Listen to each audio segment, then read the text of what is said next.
Hey, good afternoon.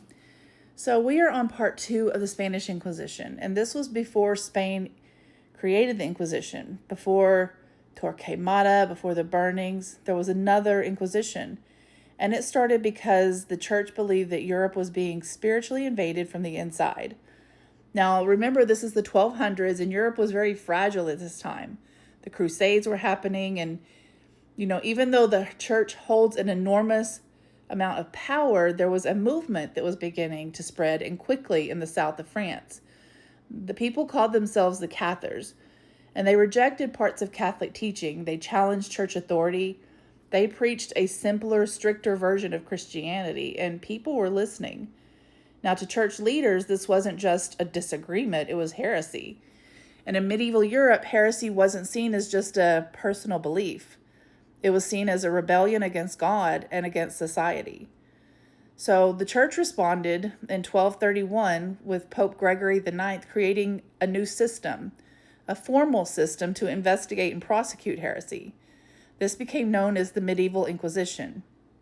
Now, instead of mobs or local bishops handling accusation, the Pope centralized authority. He appointed trained investigators, often Dominican friars, to travel region to region.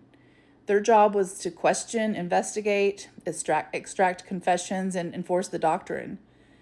So it worked with the inquisitors entering a town. They would announce their presence and offer a grace period for voluntary confessions.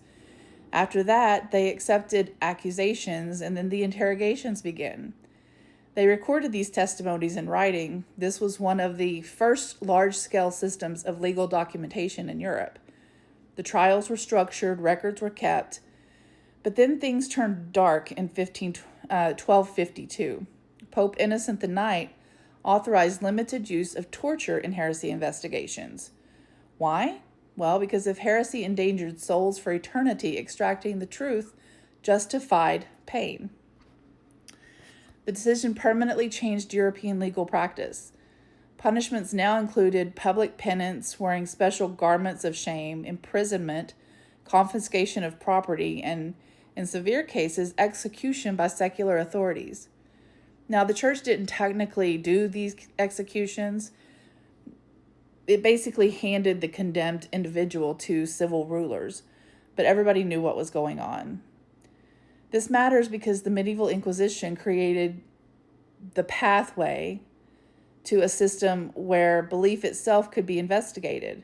It normalized religious surveillance, anonymous accusations, centralized ideological enforcement, and the merging of spiritual authority and state punishment. And the system would later inspire Spain to create its own version, far more organized, far more national, and far more enduring. So in the next part, we're going to go into that, the Spanish Inquisition. We move to Spain before 1478, where the Christians, Muslims, and the Jews lived side by side until fear, suspicion, and politics changed everything. Because the Spanish Inquisition didn't come out of nowhere. There was a reason for all of it. It came from a model that already existed. Follow for part 3. Go ahead and follow me, like, and share this video too. You guys have a wonderful evening.